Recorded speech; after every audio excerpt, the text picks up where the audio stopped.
So ito na, mga kababayan, naku, Diyos ko po. Oo, mga kababayan, mukhang merong dating ombudsman na makukulong. Nora Figuera, Figueroa. Mega love shoutout po and kay Rin Gonzalez and kay Mio. Ano pagbasa nito? Maiwo ba? Munoz Nueva Ecija and kay Ana Imperial Anal tuloy. And kay Bronze G, may love shoutout po kay Mary Jean, hello po, and kay Shen Lee, and kay Ma'am Ima, hello po. So ngayon mga kababayan, yung ating tsismis, no? Tsismis na pag-uusapan. According sa balita ito ha, mga kababayan, lahat po ng sinasabi natin dito, Sir Badge Manalo, and kay Ma'am Mary Jean si Guancia, lahat po dito ay nagbi-base po ito sa balita ha. Hindi po ito inventong kwento, inventong istorya. Nagbi-base po tayo sa mga mainstream media, no? Kasi mga kababayan, hindi naman po basta-basta ang mainstream media magbitaw ng ganyang balita kung wala po silang mga facts checkers. Ayan. So ito na, mga kababayan. According dito sa Billionaire News Channel, hala ka, patay ka din ha. According dito, mga kababayan, sa Billionaire News Channel, si dating Ombudsman Samuel Martires daw di umano ang utak, mga kababayan, ng korupsyon sa DPWH. Hala ka, patay ka din ha. Ito po mga kababayan, buliwan. Ombudsman Samuel Martires pa raw ang Mm. katiwalian. Si dating Ombudsman Samuel Martires pa raw ang dahilan ng korupsyon sa DPWH. Ayon sa source na kusang lumapit sa Billionaire News Channel, matagal na nilang inireklamo ang bulsahan ng kontrata ng mga kongresista. Pero hindi raw sila pinansin. Darren mo exclusive agenda report ni Joash Malimban. Sana. Bakit hinayaan nila na ngayon lang lumabas itong bilyon o bilyon na corruption? Ano bang ginagawa ng ombudsman before? Umupo lang sa lamisa nila dyan. Bakit ang compliance? Ang DPWH, okay lang. Sa si former Ombudsman Samuel Martires sa mga umano'y dahilan kung bakit tila sumabog ang korupsyon sa Department of Public Works and Highways. Yan ang paninindigan ni Dr. John Chong, ang presidente ng anti-corruption NGO na Task Force Kasanan. Bago pa man daw kasi pumutok ang flood control scandal, laganap na umano ang korupsyon sa DPWH. Ayon dito, 2022 pa lang, lumapit na sila sa Office of the Ombudsman para ihabla sina Benguet Representative at Noy House Committee on Appropriations Chairperson Eric Yap, ako Bicol Party List Representative Zaldico at CWS Representative Edwin Guardiola. Dahil umangyari ang higit 50 worth of DPWH projects na kubra lamang daw ng 3 kongresista noong 2021. No, Ani Chong, tila isinantabi lang daw ni former Ombudsman Samuel Martires ang kanilang reklamo. Ano ba kasi yung ombudsman sila ni Martires that time? Hinayaan nilang lumaki ang baha. Ba't hinayaan nila 100 billion o pilang billion ang nalustay? Hindi pa mananagot ang ombudsman dyan? Hindi pa mananagot ang kuha dyan? That's my question. Kailangan sagutin ng ombudsman before kasi nag-file na kami. Ang request namin, Sir Ombudsman, the task force ko sana, kailangan ng tulong nyo. For Paano ba sasagot? Hindi naman kami investigator. Kung binasura na. That congressman. Ayon sa isinumiteng liham ni Chong sa Ombudsman noong 2022, stockholder umano siya ng Earthyard Corporation o bakit Binasura? import at supplier daw ng unpatented o fake materials from China ang nasabing kumpanya. Kaya pa siya bumigay yung project. Galing pala China. Supplier ng mga materyales at majority ng mga umano'y slow protection projects na napunta sa FESCO Incorporated. Ang kumpanya pagmamayari ng isang Robert Inson na ani Chong ay asawa ni Effie Vanessa Yap Inson na kapatid ni Congressman Yap at dati na rin tumakbo bilang 5th nominee ng ACT-CIS Party List noong 2022. Kala sa liham ni Chong noong 2022, majority umano ng budget para sa 2021 slow protection projects ay allocated kina Yap, Ko at Guardiola. Walang kinalaman si BBM dyan ha. Contractors sa halaga 21-22 yan eh. So based to the evidence na hawak namin, kasi kami nagbabase kami sa ebidensya, sir, no? Sila naman ang contractor talaga. Bidding, no? Sila, kanilang contractors ang...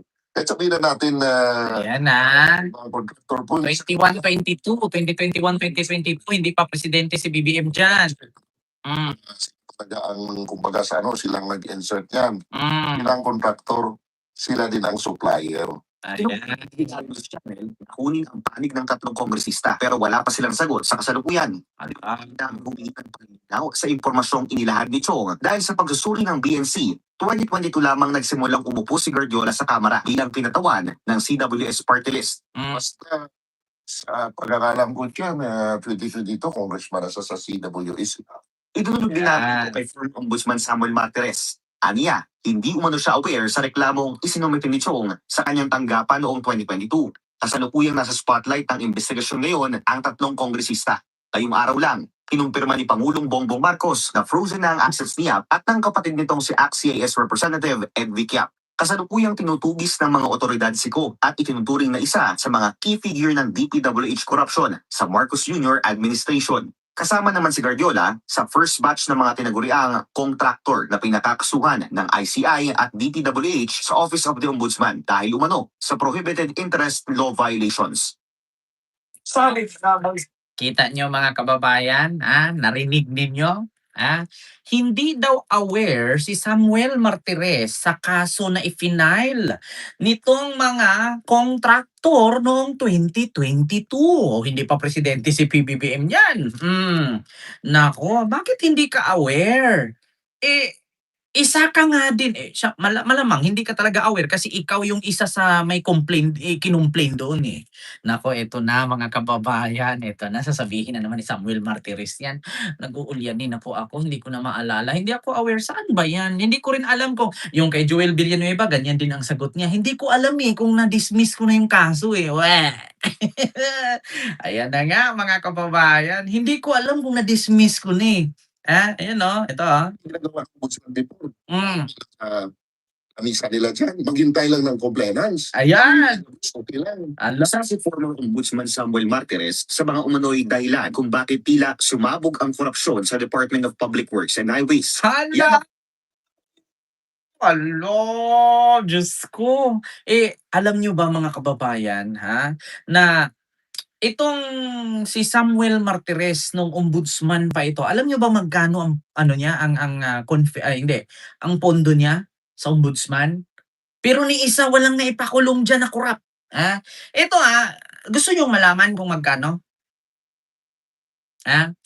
Ngayon mga kababayan, ang pondo ni Boying Rimulya bilang kasalukuyang ombudsman, ganito, latest ombudsman is 6 billion. Ngayong 2026 6 billion.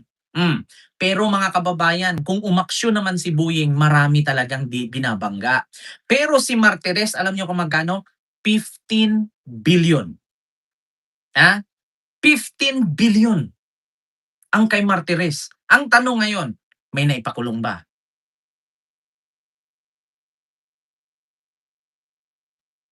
Ala, nako, ito ito.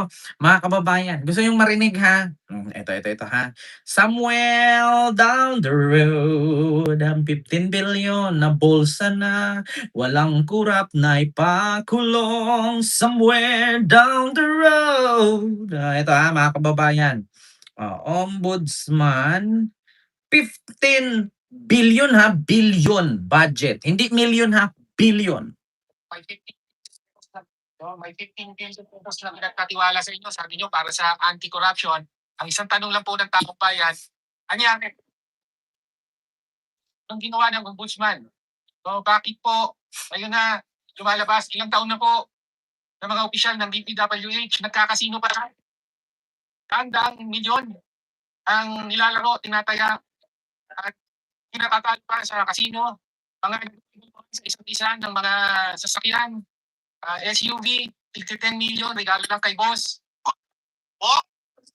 Asan ang ombudsman? Pamarites mo si Ombudsman. Ayan, natutulog sa pansitan. Since at least 2018, ay may 15 billion pesos po na pondo ang ombudsman kontra sa corruption. Ngayon, ang tanong po ng mga kababayan natin sa harap ng napakatinding At napakalaganap, walang kapantay na level ng corruption na nasasaksihan natin sa flood control. So, may 15 billion pesos na pinagkatiwala sa inyo. Sabi nyo para sa anti-corruption. Ang isang tanong lang po ng taong bayan, anyari? Nung ginawa ng ombudsman since at least 2018 ay may 15 billion pesos po na po 15 billion. Nako. Ito ha mga kababayan, garahe ng politiko, di aircon. Gusto niyo malaman? Question lang ako. Dapat mas matanong ko to eh. May patanong ako sa inyo, na yung kapit niya ang nakinabang sa pera ng DPWH, sa pera ng taong bayan, na yung kapit niya isang bilyonarya na maraming ari-arihan sa Pampanga. Sek, sagutin mo to. Hindi pwedeng hindi mo to sasagutin. Yan, makikita mo dyan na naka-aircon pa ang mga motor at kotse. Ang taray. Tapos, diyan mo na makikita yung rimawa na maleta. Ayun yung mga rimawa na maleta. Diyan kung may pera pa yan o wala. Pero bakit naka-aircon ang parking? Yan yung pinost ko na picture lang. Ngayon, buong video na. Secretary Bonoan, baka naman. Isa naman ang yung escabeche sa Pampanga. Kaya naka-aircon ng parking ha. Ganda ng mga motor. Escabeche lang yan. Hindi yan yung toong jowa mo. At balita ko, buong barangay, pinasimentohan mo ang kalsada ng escabeche mo. Kita natin kung sino yung escabeche mo. Gusto mo? Ito. Nireport ko to, alam ko, binigay ko yung exact place, yung pangalan, yung resort, yung lugar. Kita niyo yung mga kabit naging bilyonaryo. Yung nagkampiyon, hindi pwede yun. Dapat panagutin na lahat to. Panagutin na lahat. Lahat kayo nga nagot sa kasalanan ginawa niya sa pagdanakaw. Diba? Diyan sa PWH. Ayan, panoorin natin. Naka-aircon ang garahe, ang ganda ng mga motor, ang ganda ng kotse. Maraming rimowang maleta sa gilid ng kotse. Hindi mo kumakain. Secretary, this is the bahay of your excavator in Pampanga. At ito ang pag-aaring resort ng Escabeche. Ang Natures by the Mountain Resort Incorporation sa Dampe, Florida. Ayan na yung lugar Florida. Ayan na yung lugar. Sinihan ko pa nga yung ayan, ang linaw-linaw. Gusto nyo puntahan nyo. Puntahan natin. Pero, ang tawari naman ni former secretary, yung na escabeche na bilyonarya. Tapos hindi man lang sinalabas. Tabuti ko na. Teka muna. So, hindi lilig ko sa akin yan. Diba?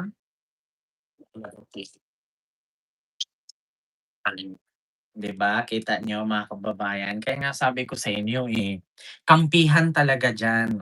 Diba? Kita nyo, hindi man lang naiimbestigahan sa Blue Ribbon yan. Pero si Peebles na alam niya. Paano nangyari yun? Tapos pagdating dito sa mga senador, ayaw pumirma para imbestigahan ang flood control? Bakit ganun? Sige nga, pagdating sa Senado, ayaw pumirma para imbestigahan ang flood control. At tingnan nyo, ni minsan ba ang Senado? Inimbestigahan ba ang flood control? Di ba wala? Kailan kayo nakapanood ng hearing sa Senado na about sa flood control? Nakakapagtaka lang. Nakakapagtaka. Yung Congress tinatadtad no, ng investigasyon itong mga sangkot sa flood control. Tapos pagdating sa Senate parang ayaw. Akala ko ba ang mga senador ang ano, tawag dun, kontraktor. Pero bakit ayaw ng pumirma nitong mga senador? Naku, patay kayo diha, kampihan kayo, Sabi ko nga sa inyo mga kababayan, lahat ng mga tinalaga ni Digong bayad ni, 'di ba? 5 lang ang pumirma, kahit si Tulfo ayaw, 'di ba? Yung isang Tulfo lang naman. Hmm. Naku, hala ka, Diyos ko mga kababayan. Ayan na. Tsaka alam niyo mga kababayan kung bakit hindi matigil-tigil ay hindi maumpisahan na imbestigahan itong flood control sa Senado? Kasi hinaharang ni Marcoleta, 'di ba? Kasi kapagka merong lalabas na imbestigasyon, ang gagawin ni Marcoleta, maglalabas din siya ng panibagong witness. Ang usapin flood control, ang ilalabas niya maleta. 'Di ba? Pag talakayin na naman ang flood control diyan sa Senado, ito na naman si Marcoleta may panibago na namang hirit. Gusto talaga nilang takpan, sa totoo lang mga kababayan, gusto nilang takpan. Kaya sa mga Pilipino po naghihintay, bakit wala pang nakukulong? Paano ba naman makukulong kung may mga humaharang, 'di ba? Tsaka si PBBM hindi kasi mangingialam diyan kasi anong saysay ng mga tinalaga niya kung siya pa rin pala ang gagalaw. 'Di ba? Anong saysay ng ombudsman, anong saysay ng DOJ, kung si PBBM pa rin naman ang gagalaw, eh, di kung ako kay PBBM, kung ako lang din naman ang magtatrabaho, kung ako lang din naman ang mga siwa diyan, tanggalin ko na lahat ang sangay sa gobyerno. Mag-prime minister na lang ako, 'di ba? Kung hindi lang din naman magampanan ng ombudsman, DOJ, Senado at Kongreso, di mag-prime minister na lang si BBM, 'di ba? Kasi kapagka sa local government, sa mga mayors, sa mga munisipyo, kapagka magulo dahil sa droga, si PBBM ang sisihin, nandiyan naman yung mga mayor. Pagdating sa issue ng nakawan, nandiyan naman yung Kongreso at Senado, bakit si PBBM ang sisihin? So kung hindi magampanan ng Senado at Kongreso yung investigasyon na yan, ng Ombudsman at DOJ, bakit nandyan pa sila kung si PBBM lang din naman ang gagawa? Napaka-unfair naman, tumatanggap sila ng sahod tapos si BBM ang kikilos, ano yun? Kung ganyan si PBBM lang din naman pala lahat ng gagawa, mag-hire na lang si PBBM ng 10 sekretary. Tanggalin lahat ng Senado, Kongreso, i-abolish lahat 'yan. DOJ, ang Ombudsman, 'di ba? Kung si BBM lang din naman pala ang aaksyon. 'Pag may droga sa Davao City, ang sisihin si BBM. Samantalang nandiyan naman si Baste, 'di ba? Katulad niyan, meron na namang nahuling, droga na inilagay sa wire, binalot sa wire galing Netherland. Tapos ang delivery sa Pasig. Baka sa Dunya Vargas Street na naman 'yan. Nagtatanong lang, mga kababayan, naalala ninyo may na-confiscate ang Bureau of Customs na droga galing Netherland, tapos ang delivery address, 'no, parcel, ang delivery address Pasig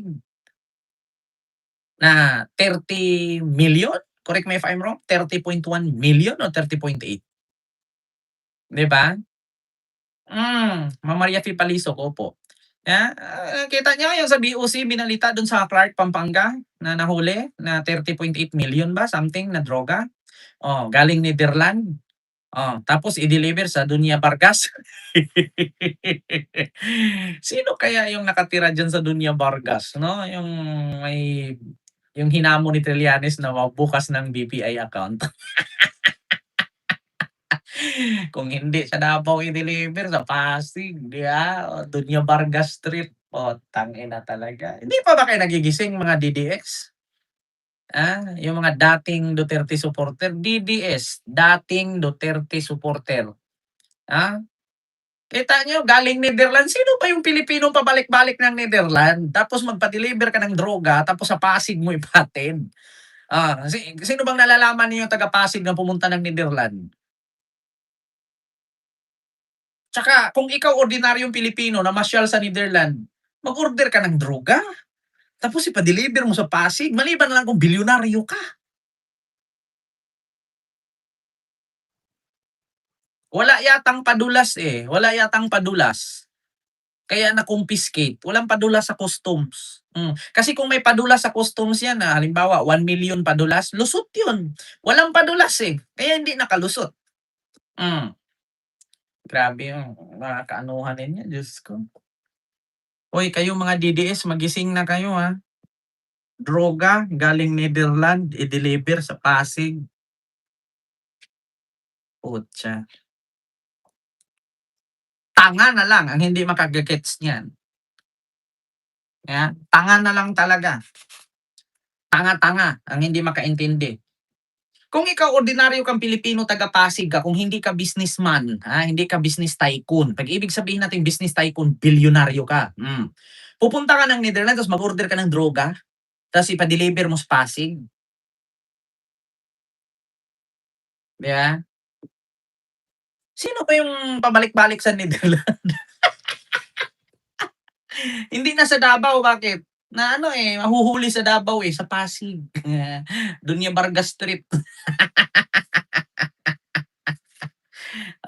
Tarong-taro mga kababayan. Ako, sabi ng Bilyonaryo News Channel, si Martires daw ang itinuturong utak ng korupsyon sa panahon ni Digong. Wow, Diyos ko po, patay ka diya.